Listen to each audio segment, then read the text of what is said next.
온 세상에 심판주로 오셔서 세상을 심판하실 예수님이 지금 인간들에게 재판을 받고 있는 장면을 우리가 보고 있습니다. 감람산에서 예수님이 체포당하시고 그리고 골고다에서 십자가에 못 박혀 돌아가시기까지 어떤 일이 있었는지를 저희들이 지금 살펴보고 있는데, 예수님께서는 이중 재판을 받으셨습니다.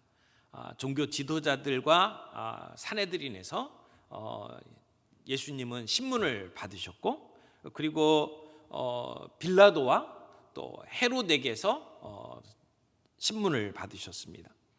우리가 이 장면을 재판이라고 부르기도 하고 신문이라고 부르기도 하지만, 마지막 6번째 빌라도의 마지막 부분은 우리가 재판이라고 부를 수 있을 겁니다. 그런데 그 앞에 5번의 그 모든 과정은 재판이라기보다는 신문이라고 말하는 것이 더 정확할 것입니다. 예수님께서는 먼저 종교 지도자들 앞에 서셨습니다. 종교 재판이었죠. 근데 시간, 장소, 그리고 재판하는 모든 절차가 다 불법이었습니다. 금요일 아침에 밤새도록 신문을 당하고 그 구타를 당하셨던 그 예수님을 이제 이 군중들이 빌라도의 법정으로 끌고 갑니다. 거기서 빌라도에게 재판을 받도록 하고 결국은 사형 선고를 내리게 되죠. 오늘은 이제 예수님께서 빌라도에게 신문 당하시고 재판받는 그 과정을 우리가 함께 보고 있습니다. 예수님을 고발하는 그 종교 지도자들, 그리고 예수님을 십자가에 못 박으라고 소리치는 그 무리들의 죄가 무엇인지, 그리고 예수님께 사형을 선고한 그 빌라도의 죄가 무엇인지 우리들이 발견할 수 있을 겁니다. 그러나 이것은 단지 그들만의 죄가 아니고 그들이 가지고 보여준 그러한 죄가 우리 가운데도 동일하게 있다는 것을 우리가 보게 됩니다. 오늘 말씀을 통해서 그들의 죄가 무엇이고 오늘 우리가 가지고 있는 문제가 무엇인지를 발견할 수 있는 귀한 시간들이 되기를 바랍니다. 첫 번째로 살펴볼 것은 이제 1절에서 12절까지 예수를 죽이라고 소리치는 그러한 사람들의 모습을 보게 됩니다. 이 사람들이 예수님을 빌라도에게 끌고 가서 뭐라고 고발을 했습니까? 2절 말씀 봅니다. 고발하여 이르되 우리가 이 사람을 보매 우리 백성을 미혹하고 가이사에게 세금 바치는 것을 금하며 자칭 왕 그리스도라 하더이다, 이렇게 고발을 했습니다. 오늘 이렇게 고발한 내용들을 가만히 살펴보면 이것은 다 종교적인 문제입니다. 그리고 종교 재판을 통해서 이미 예수님의 그 죄가 무엇인지를 나름대로 정리들을 했습니다.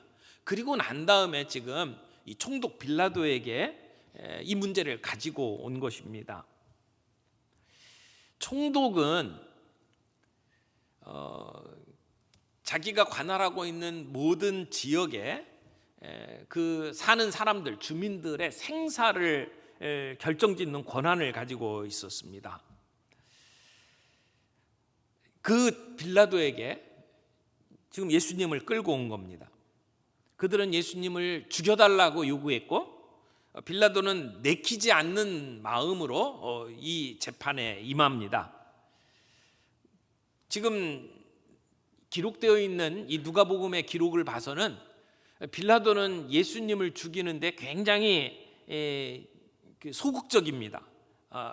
그럼에도 불구하고 우리는 본디오 빌라도에게 고난을 받으셨다라고 신앙 고백을 합니다. 빌라도의 문제는 무엇일까요? 이 빌라도가 예수님이 죄가 없다라고 선언을 하지만 결국에는 예수님을 죽도록 내어준 그 빌라도의 문제가 무엇인지를 오늘 우리가 보게 됩니다. 누가는 이 기사를 통해서 빌라도의 책임을 면하지 않는다, 못한다라고 하는 것을 보여주죠. 사실 로마 외에 이런 속주, 그러니까 식민지와 같은 곳에서 재판을 하게 될 때에는 어떤 특별한 형법이 없었어요. 전문적인 용어로 제도박 재판이라고 이야기를 합니다. 그래서 총독은 자기 자신이 옳다고 생각하는 대로 이 모든 것들을 판단하고 결정을 내릴 수가 있었습니다. 그래서 그들이 가지고 온 죄목에 대해서 거부할 수 있고 또 어떤 형태의 처벌이든지 총독이 결정할 수가 있었습니다. 유대 종교 지도자들은 자기들의 가지고 있는 기득권을 위협하고 있는 예수를 제거해야만 했습니다.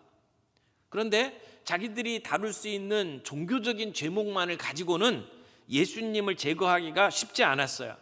그래서 정치적인 죄목을 붙여서 예수님을 빌라도에게 끌고 온 겁니다. 예수님을 로마에 대항하는 반란군의 우두머리로 만드는 것이죠. 유대 민족을 이끌어서 이 로마를 타도하려고 하는 불순 세력으로 예수님을 왜곡시켰습니다. 그런데 이렇게 예수님에게 죄를 뒤집어 씌우는 것은 그렇게 어렵지 않은 일이었습니다. 왜냐하면 그 당시에 많은 종교 과격파들이 그런 일에 앞장을 섰었기 때문입니다. 오늘 이 유대 종교 지도자들이 세 가지 죄목을 가지고 지금 빌라도에게 찾아왔죠. 2절에 보면 세 가지를 얘기합니다. 하나는 우리 백성을 미혹했다. 또 하나는 가이사에게 세금 바치는 걸 금했다. 그리고 또 하나는 그리스도라 한다. 이렇게 이야기를 하는 겁니다. 첫 번째 죄목이 백성을 미혹하고 선동한다고 고발을 한 겁니다. 마술을 행하고 사람들을 꿰어서 자기의 종교, 유대교를 배교하게 만들었다라고 주장을 하는 거죠. 이 유대 지역, 이 팔레스타인은 로마에서 보면 변방에 있습니다. 그런데 그 변방에서 로마의 통치를 잘 받으면 괜찮은데 이 반란이 일어나게 되면 로마는 가만히 두지를 않았습니다. 그래서 늘 어떤 일이 벌어지는지를 주시하고 있죠. 근데 예수님은 이 백성들을 미혹한 적이 없습니다. 아니, 백성들은 이미 다른 곳에 미혹이 되어 있었습니다. 예수님께서는 백성들에게 가르치실 때에 하나님의 나라에 대해서 가르치셨잖아요. 근데 그 하나님의 나라에 대해서 가르치는 것은 유대 종교 지도자들의 문제를 드러낼 수밖에 없었고, 그래서 바리새인이나 또는 사두개인들을 따랐던 그들의 마음을 예수님께서 바른 길로 인도하는 일이었습니다. 예수님은 이런 것을 통해서 무슨 반란을 일으킬 의도가 전혀 없었습니다. 예수님은 로마와 충돌하는 것을 조장하는 그러한 일들을 하지 않으셨습니다. 이들이 예수님에게 걸었던 두 번째 제목은 가이사에게 세금 바치는 걸 금했다라고 이야기를 하는데, 이건 완전히 날조된 거죠. 예수님께 사람들이 예수님을 얽어매기 위해서 시험하면 질문을 던졌을 때 예수님은 가이사의 것은 가이사에게, 하나님의 것은 하나님께 바치라고 그랬지 가이사에게 바치는 것을 금한 적이 없습니다. 그런데 이들은 뻔뻔스럽게 예수님의 말을 뒤틀어 가지고 가이사에게 세금 내는 것을 금했다라고 지금 주장을 하는 것입니다. 그리고 세 번째 제목은 예수님이 그리스도다라고 주장을 했다는 겁니다. 그런데 오늘 그들의 하는 말을 잘 들어보세요.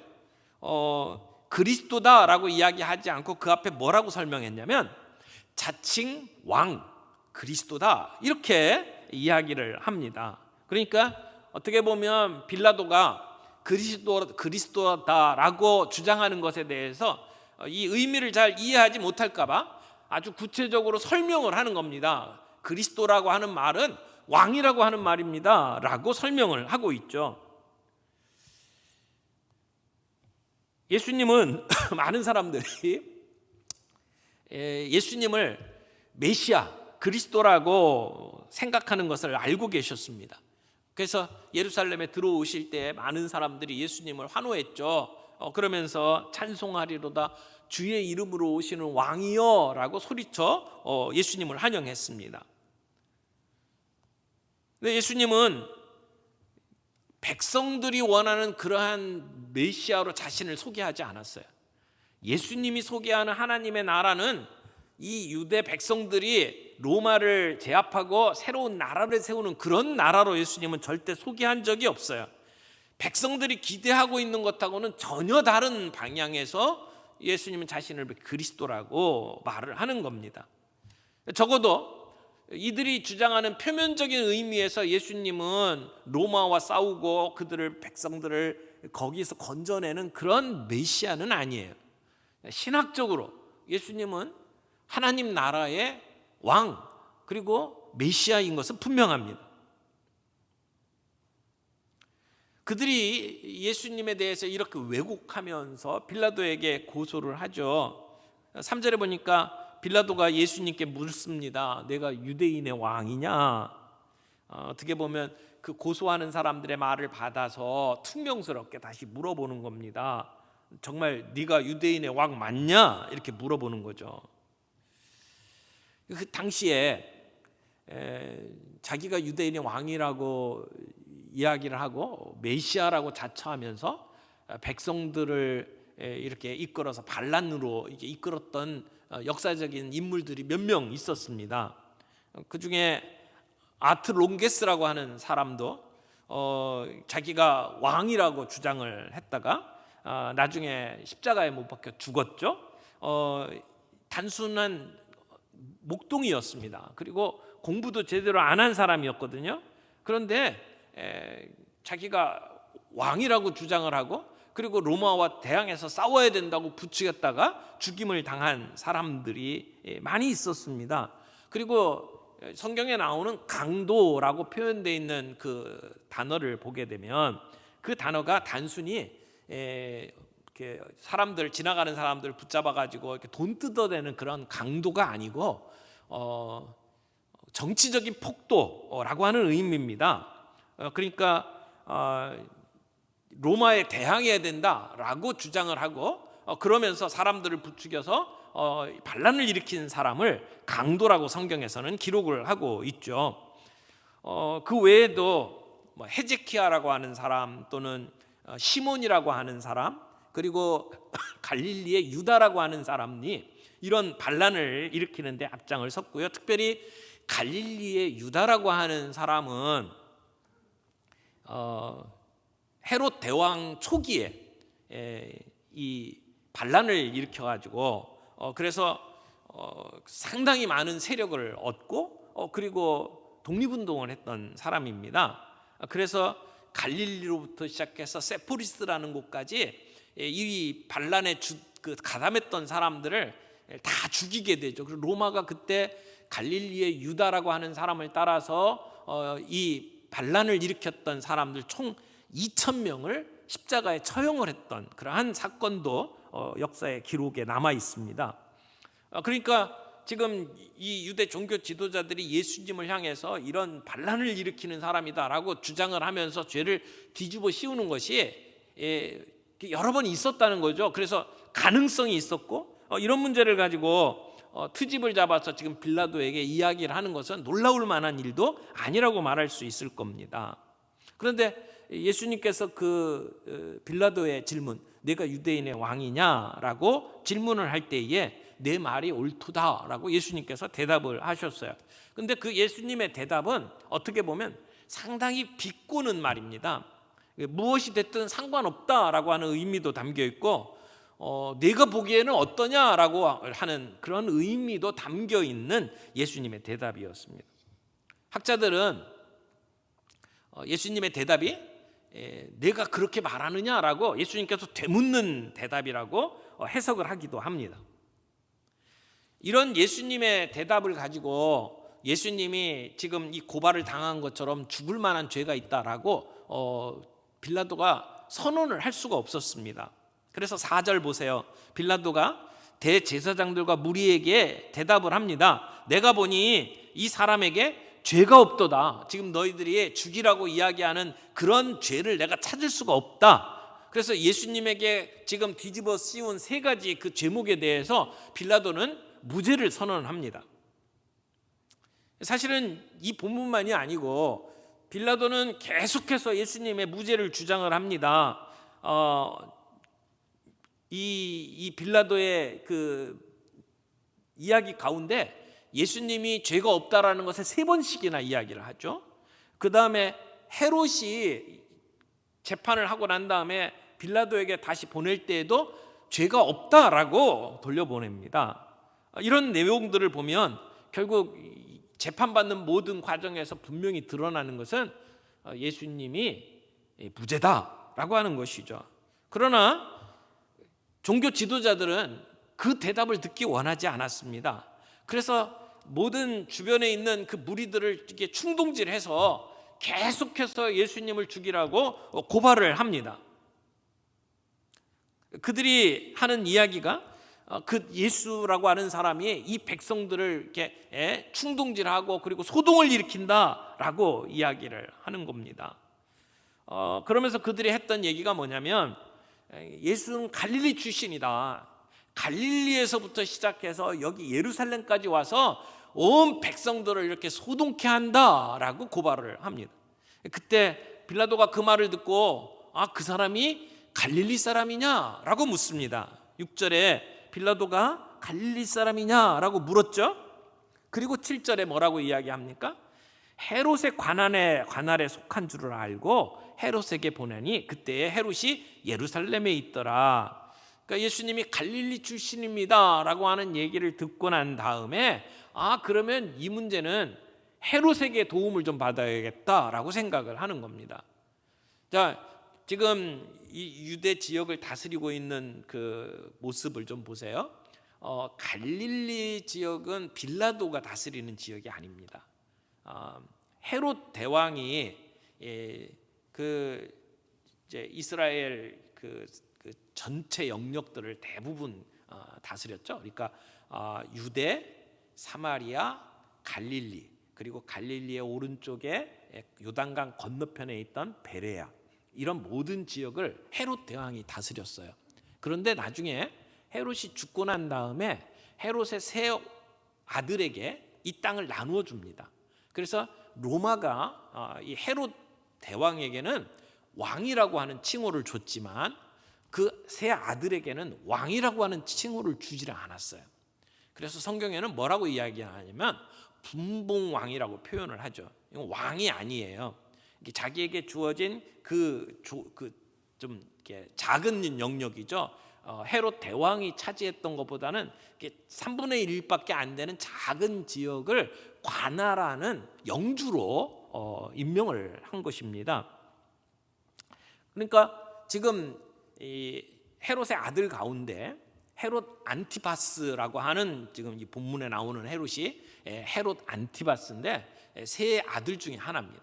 그런데 세 아들 중에 한 아들은 원래 유대 지역과 사마리아를 관할하고 있었는데 이 사람이 좀 포악했어요. 그리고는 제대로 정치를 못했어요. 그래서 그 사람에 대해서 많은 유대인들이 문제를 제기하고 그래서 결국은 로마에서 그 사람을 폐위시켜 버리고 거기 첫 번째 아들이 있었던 지역에는 로마의 총독을 보낸 겁니다. 그래서 지금 빌라도가 로마의 총독으로 와서 다스리는 지역은 유대와 사마리아 쪽이거든요. 그럼 저 북쪽에 있는 갈릴리 지역은 빌라도가 다스리는 지역이 아닙니다. 그것은 헤롯 안티바스가 다스리는 지역이었거든요. 근데 예수님이 거기 출신이라고 이야기를 하니까 이 문제는 그쪽을 관할하는 헤롯에게 한번 신문을 받게 해라, 이렇게 이야기가 된 것이죠. 그래서 예수님은 빌라도에게 신문을 받다가 헤롯에게 보내집니다. 이 헤롯은요 좀 복잡한 사람입니다. 예수님께서 이 헤롯 안티파스를 가리켜서 여우 같은 존재다라고 이야기할 정도로 복잡한 사람입니다. 자기 본부인하고는 이혼을 하고 자기의 동생, 그러니까 세 아들이 있었다고 그랬죠. 그러니까 첫째 아들은 폐위가 됐고 본디오 빌라도가 총독으로 와 있는 지역에 그쪽에서 다스렸던 이제 형이고요. 그 다음에 안티바스가 있고 그 밑에 빌립이 있었는데 자기 동생의 아내를 자기 아내로 삼아 버렸습니다. 이제 어떻게 보면 뻔뻔한 사람이죠. 소위 페류나라고 말할 수 있는 사람입니다. 그걸 가지고 세례 요한이 그럴 수가 있냐라고 공개적으로 비판을 했잖아요. 그래서 이 세례 요한을 붙잡아다가 감옥에 가뒀다가 나중에 세례 요한의 목을 친 사람이 헤롯 안티파스입니다. 이 헤로디아가요, 이 안티파스의 아내가 되었는데 나중에 그 자기 조카인 헤롯 아그리빠가 이제 로마로부터 왕이라고 하는 칭호를 받게 됩니다. 그러니까 헤롯 대왕에게 주었던 칭호를 헤롯 아그리빠에게 줍니다. 그러니까 너무나도 질투가 나가지고 자기 남편 안티파스를 부추깁니다. 그래서 당신도 저 로마에 얘기를 해서 당신도 왕위를 받아라라고 부추기죠. 그래서 안티파스가 그 아내의 말을 듣고 로마에다가 그렇게 나도 왕 달라고 이야기를 했다가 이 안티파스의 정적들이 로마에다가 고발을 합니다. 안티파스가 무기를 은닉해 놓고 이제 로마를 반역할 거다라고 하는 이야기를 이렇게 찔러 넣죠. 그래가지고 결국 나중에 헤롯 안티파스도 왕위를 그 있던 자리를 이렇게 면직당하고 추방당하는 일까지 생기거든요. 그러니까 이 과정이 얼마나 복잡한 과정인지를 알 수 있을 겁니다. 근데 이 헤롯 안티파스는 마음속에 상당한 심적인 그러한 불안감을 가지고 살았던 것 같아요. 왜냐하면 자기가 백성들이 존경하고 있는 세례 요한을 못 베어 죽였잖아요. 근데 나중에 예수님의 소문을 들으니까 이 세례 요한의 모습이 예수님에게 그대로 나타나는 거예요. 그래서 의롭고 거룩했던 하나님의 사람의 모습이 이 세례 요한에서 봤던 그 모습이 예수님에게도 나타나는 거예요. 그래서 그 모습을 보면서 이 헤롯이 뭐라고 생각을 했냐면 죽었던 세례 요한이 살아났다 이렇게 생각을 하고 있었습니다. 그래서 예수님의 소문을 듣고 예수님을 만나기를 원했던 사람이죠. 왜냐하면 죽었던 세례 요한이 살아났다라고 본인이 생각하고 있었으니까 평소 세례 요한을 죽인 것 때문에 마음에 심적 고통을 가지고 있었고 두려움을 갖고 있었는데 예수님을 보고 그게 아니구나라고 하는 것을 확인하고 싶었던 마음도 있었을 겁니다. 그리고 예수님이 곳곳에서 뭐 안진뱅이를 일으키고 눈먼 사람 눈뜨게 만들고 죽었던 사람 살리고 이런 얘기들이 들어서 알고 있잖아요. 그래서 예수님을 보면 예수님이 그렇게 일으키는 그 기적을 한번 좀 보고 싶다, 내 눈으로 좀 확인하고 싶다, 이런 생각을 가지고 있었던 사람이에요. 그래서 이 빌라도가 예수님을 헤롯에게 보내니까 헤롯이 박수를 치며 좋아합니다. 8절 보세요. 헤롯이 예수를 보고 매우 기뻐하니 이는 그의 소문을 들었으므로 보고자 한지 오래였고 또한 무엇이나 이적 행하심을 볼까 바랐던 연고로라.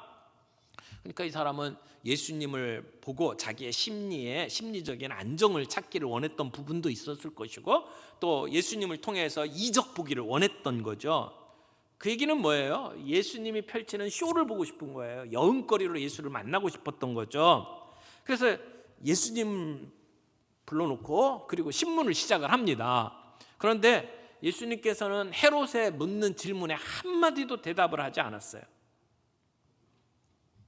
9절 보세요. 여러 말로 물으나 아무 말도 대답하지 않으시니 예수님의 침묵, 그 침묵 앞에서 헤롯은 아무런 권세를 부릴 수도 없었습니다.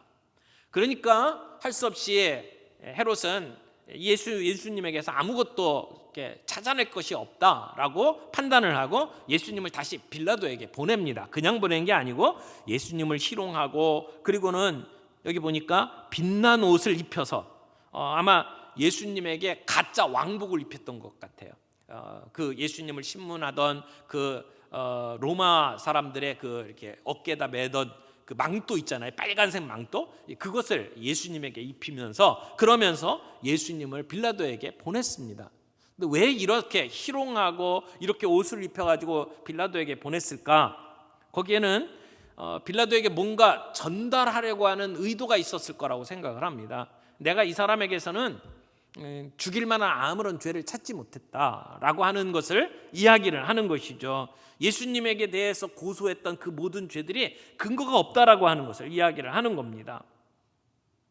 그런데 이렇게 빌라도가 예수님을 헤롯에게 보내고 헤롯이 신문한 다음에 다시 빌라도에게 보내면서 이 두 사람의 관계가 굉장히 좋아졌습니다. 그 전에 그 갈릴리 유다 그 사람과 더불어 그 뒤에 계속해서 갈릴리 사람들은 로마에 대항하는 일들을 계속해 왔습니다. 근데 빌라도가 갈릴리 사람들의 피를 섞어 가지고 예루살렘에서 제사를 지내게 만들었던 일이 있습니다. 그 일에 대해서 갈릴리 사람들이 들고 일어났었죠. 이게 이 헤롯 입장에서는 자기에게 어떤 그 질문도 안 하고 의논도 안 하고 갈릴리 사람들을 죽이고 그리고 그 피를 가지고 제사를 지낸 것에 대해서 아마 껄끄럽게 생각을 했던 것 같아요. 두 사람 사이가 안 좋았거든요. 그런데 예수님을 이렇게 보내가지고 신문할 수 있도록 이렇게 기회를 제공하면서 두 사람의 관계가 아주 친해졌습니다. 그래서 친구가 되었다라고 성경을 이야기하죠. 이런 예수님을 죽이기 위해서 이제 사람들은 선동하고 그리고 무리들은 거기에 따라서 예수님을 죽이라고 소리치고 그리고 거기에 박자를 맞춰서 지금 헤롯까지 동원이 되어서 예수님을 죽이려고 하고 있습니다. 두 번째로 살펴볼 부분은 이제 빌라도가 불의와 타협하는 장면이죠. 13절에서 19절까지의 내용을 보게 되면 이제 마지막 재판을 하게 됩니다. 6번째 재판이죠. 예수님을 놓고 이제 빌라도가 유대 종교 지도자들을 다 불러 모았습니다. 고위급 모든 지도자들을 다 불러 모으고 그리고 이제 재판의 마무리를 합니다. 근데 14절부터 나오는 내용을 보면 마치 빌라도가 판결문을 읽는 것처럼 얘기를 합니다. 14절 보세요. 이르되 너희가 이 사람이 백성을 미혹하는 자라 하여 내게 끌고 왔도다. 보라, 내가 너희 앞에서 신문하였으니 너희가 고발하는 일에 대하여 이 사람에게서 죄를 찾지 못하였고. 빌라도의 말처럼 이제 예수님은 체포됐습니다. 빌라도 앞에 끌려왔습니다. 사람들은 예수님을 백성을 미혹하는 자라고 고발을 했습니다. 그리고 빌라도는 신문을 했습니다. 자기만 신문한 게 아니라 헤롯까지 동원을 해서 신문을 했습니다. 그래서 체포됐고 고발했고 신문했고 그리고 이제 내가 선포한다라고 이야기를 하는 거예요. 판결을 내리는 거죠. 그 내용이 뭡니까? 이 사람에게서 죄를 찾지 못했다라고 하는 것이죠. 헤롯도 예수님을 빌라도에게 도로 보내면서 조롱하면서 보냈어요. 그것은 그에게서 그가 얘기하는 지금 고발당한 만한 그 이야기들이 증명되지 못했다는 것을 이야기를 하는 거죠. 자, 나는 죄를 찾지 못했고 헤롯도 무죄라고 이야기를 한다. 그래서 이제 예수를 채찍질해서 내주겠다 이렇게 이야기를 합니다. 태형을 선고를 하는 거죠. 아니 지금까지 죄가 없다고 이야기를 했잖아요. 죄가 없으면 무죄면 방면을 해야죠. 근데 무죄인데 때려서 놓겠다고 이야기를 합니다. 왜 그랬을까요? 백성들의 마음을 사기 위해서. 죽일 만한 죄는 찾지를 못했는데 그런데 죄수를 놓아줘야겠는데 그러나 이 백성들이 이렇게 성하니까 때려서라도 그들의 마음을 좀 만족시켜야겠다라고 생각을 합니다. 빌라도는 이 백성들을 두려워했습니다.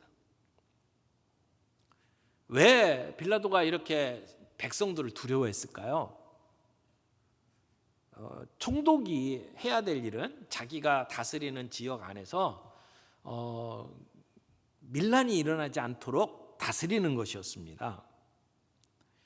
지금 로마에서 빌라도를 총독으로 이렇게 보냈는데 그때 그 빌라도를 후원하고 있던 그 로마의 총리가 상당히 유대인들에 대해서 아주 안 좋게 생각하는 반유제적인 입장을 취하고 있는 사람이었어요. 그래서 아마 빌라도를 보낼 때에도 그의 후견인이 가가지고 이 유대인들을 밟아라 아마 이렇게 이야기를 했을 것 같아요. 그래서 그랬는지 모르지만 빌라도는 와가지고 하는 일마다 굉장히 과격하게 일들을 처리를 했습니다. 역사의 기록을 보면 빌라도가 그 수도를 깔면서 그 수도의 사업을 하면서 거기에 들어가는 돈을 쓰기 위해서 성전 안에 있는 금을 갖다 썼어요.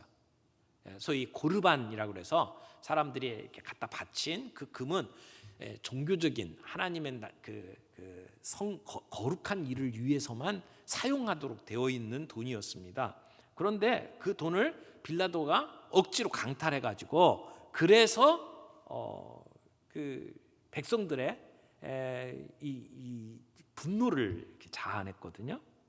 그래서 사람들이 빌라도가 예루살렘에 왔을 때에 막 봉기를 했습니다. 빌라도에게 어떻게 그럴 수가 있냐라고 사람들이 소란을 일으키니까 빌라도가 그런 일이 있었을 것을 예견하고 군복이 아닌 사복 차림의 로마 사람들을 군중들 사이에다가 침투를 시켰다가 이 소란이 최고조에 올랐을 때에 그때 신호를 줘서 폭도들을 일거에 다 죽여버렸어요. 이랬던 일이 빌라도에게 있었습니다. 그런가 하면 성 밖에 있던 로마 군인이 예루살렘 성내로 들어올 때에 로마의 군기를 가지고 들어왔는데 그때 그 로마의 군기에는 이 독수리의 그림과 황제의 모습이 그려져 있는 군기였습니다. 그런데 유대인들은 우상을 섬기면 안 된다라고 하는 게 강했던 사람들이잖아요. 그러니까 그 이전의 총독들은 그런 일을 하질 못했어요. 근데 이 빌라도는 그걸 알면서도 군기를 가지고 예루살렘 성 안으로 들어왔습니다. 그때 군중들이 또 일어났어요. 그래가지고 빌라도에게 이렇게 쳐들어와 가지고 항의를 하는데 만일 여기서 해산하지 않으면 사형에 처하겠다라고 협박을 했지만 그 모여들었던 사람들 목숨을 내놓고 달려들었습니다. 그래서 8일 만에 빌라도는 그 군기를 예루살렘 성 밖으로 철수를 시켜야만 했습니다. 이런 그 일들이 계속 반복되고 있었거든요. 성경에도 한 가지 사건이 나오는데 빌라도가 하나님께 제물을 바치던 자들을 이 갈릴리 사람들이 예루살렘 성 안에 들어와서 제사를 드리던 사람들을 잡아갖고 죽인 사건이 있었죠. 그래서 그것은 성경 안에 기록되어 있는 누가복음 13장에 나오는 사건입니다만 이런 일들을 통해서 유대인들하고 관계가 굉장히 안 좋았습니다. 그리고 그가 이 예루살렘 안에서 행했던 그런 일들이 로마로 제대로만 전해졌으면 빌라도는 금방 면직을 당하고 물러나야만 했을 겁니다. 이제 그런 대치 상황이었기 때문에 지금 이 상황에서 유대인들이 또 봉기가 일어나고 그래가지고 문제가 일어나서 로마에 이 내용이 전달이 되면 자기는 그 자리에 있을 수가 없었습니다. 그러니까 이 빌라도는 결국은 예수님이 무죄라는 것을 알면서도 그 무리들을 가라앉히기 위해서 때려라라고 이제 선고를 하는 것이죠. 그렇지만 백성들은 가만히 있지 않았습니다. 계속해서 큰 목소리로 외치죠. 예수를 죽이라고 이야기를 합니다. 이 정도 하면 백성들이 가라앉을 거다라고 생각을 했는데 그게 안 되는 거예요. 그래서 잠시 시간을 두고 예수님을 그 재판석상에서 자기의 관저 쪽으로 예수님을 끌어들이고 그리고 예수님을 때립니다. 그리고 그 가시 면류관을 만들어서 예수님의 머리에다 씌웁니다. 예수님은 구타당하고 얼굴이 벌겋게 부어 있었고 머리에는 가시 면류관을 받아서 그래서 피가 흘러내리고 이제 그런 상황에 다시 군중들 앞에 예수님을 내보냅니다. 이 정도 된 것을 보면 백성들이 마음이 가라앉겠지라고 생각을 한 거예요. 그러나 백성들은 더 큰 소리로 외쳤죠. 그리고는 죽이라고 이야기합니다. 그때 빌라도가 하나의 방책을 생각을 합니다. 우리나라의 뭐 광복절 특사처럼 6월절이 되면 어떤 죄수를 방면하는 그러한 관례가 있었는데 그 관례에 따라서 예수를 놓겠다. 그러면서 바라바를 원하느냐 예수를 원하느냐 누가 풀려나기를 원하느냐 둘 중에 하나 선택하라고 이야기를 해요. 그때 빌라도가 착각한 게 이겁니다. 예수님을 고발한 사람들이 종교 지도자들이고 백성들은 그 얼마 전까지 예수님을 뭐 다윗의 왕이요 뭐 이러면서 환호했던 사람들 아닙니까? 그러니까 종교 지도자들은 죽이라고 이야기를 할지 몰라도 백성들은 아닐 거라고 생각을 하고 바라바나 예수 중에 풀어줄 사람을 선택하라 라고 이야기를 했지만 무리는 바라바를 놔달라고 이야기를 합니다. 당연히 놓아야 될 사람이 누굽니까? 죄 없는 사람이잖아요. 그런데 죄 없는 예수는 죽이라고 이야기하고 그리고 바라바를 놔달라고 이야기를 합니다. 여러분,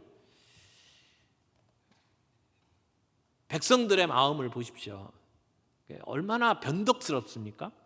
조금 전까지만 해도 메시아라고 이야기하고 예수님을 환호했던 사람들 아닙니까?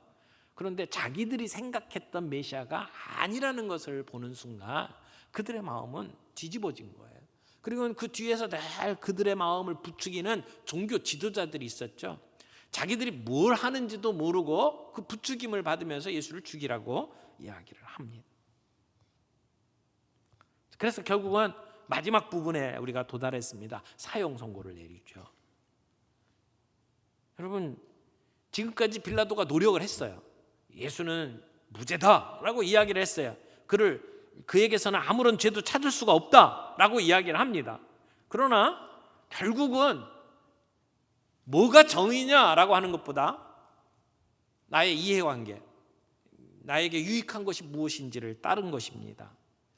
예수님을 때리고 그리고 머리에 가시관을 씌우고 그리고 그 무리들, 군중들을 설득하려고 했지만 그것도 안 되니까 결국은 예수님을 십자가에 못 박도록 내어주는 일을 하게 된 것이죠. 여러분, 자기가 하는 일이 뭔지도 모르고 하는 겁니다. 지금 빌라도도 나름대로는 뭔가 올바른 일을 하겠다고 생각을 했어요. 그러나 자기 정치적인 입장에서 자기가 파면당하고 자기가 손해볼 것을 생각을 하니까 할 수 없이 그들의 말을 들어준 거죠. 오늘 본문에서 보면 이 말을 해요. 그들의 소리가 이긴지라. 그들의 소리가 이긴지라. 뭐가 이긴 겁니까? 결국은 그 뒤에서 조종했던 종교 지도자들의 의도가 먹힌 거예요. 그리고 자기가 하는 짓이 뭔지도 모르고 소리를 치며 그 난동을 피운 그 무리들이 이긴 거예요. 그리고 결국은 자기의 정치적인 입지만을 생각하면서 옳은 것보다도 자기 이해관계에 따라서 결정을 내렸던 빌라도가 이긴 거예요.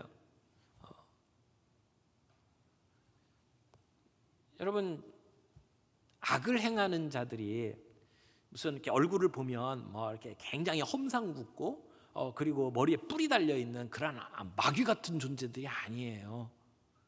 악은 우리 주변에 너무나 평범하게 자리 잡고 있습니다. 예전에 그 유대인들 학살했던 그런 그 일에 앞장섰던 그 독일 사람이 있죠. 아이히만이라고 하는 사람 아마 기억을 할 겁니다. 히틀러 바로 밑에서 아주 중요한 일을 했었죠. 그런데 그 전쟁이 끝나고 이 전범 재판을 할 때 아이히만이 도망을 갑니다. 그래서 저 남미로 도망을 갔다가 아르헨티나에서 붙잡히죠. 그리고는 데려다가 재판, 이제 예루살렘에서 재판을 하게 되는데 그때 그 재판 과정을 지켜봤던 사람이 그 모습을 보면서 깜짝 놀랍니다. 너무나 평범한 사람이에요.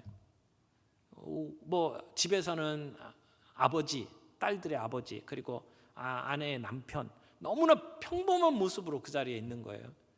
그리고 자기는 그렇게 일들이 그렇게 내 의도적으로 한 일이 아니었다. 위에서 시키는 대로 한 관리다.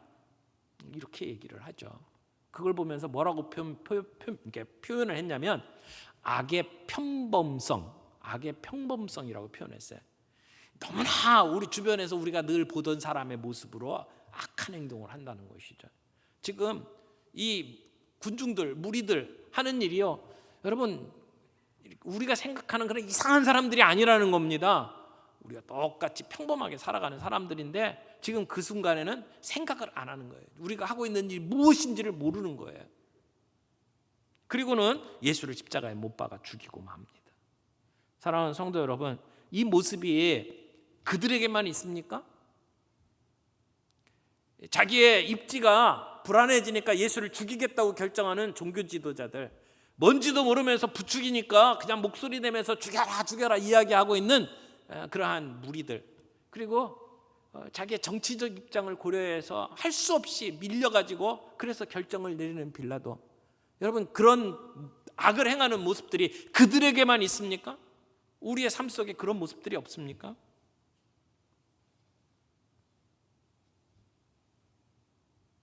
오늘도 이 땅에서는 수많은 일들이 벌어집니다. 악한 일들이 벌어집니다. 그런데 그 악한 일들에 대해서 우리가 침묵하고 그 악한 일들에 우리는 가만히 있는 것 같지만 동조하고 그런 일들이 일어나는 일들을 방관하는 모습들을 봅니다. 아니 어떤 때는 적극적으로 뭔지도 모르면서 소리쳐 외치면서 그 일에 가담합니다.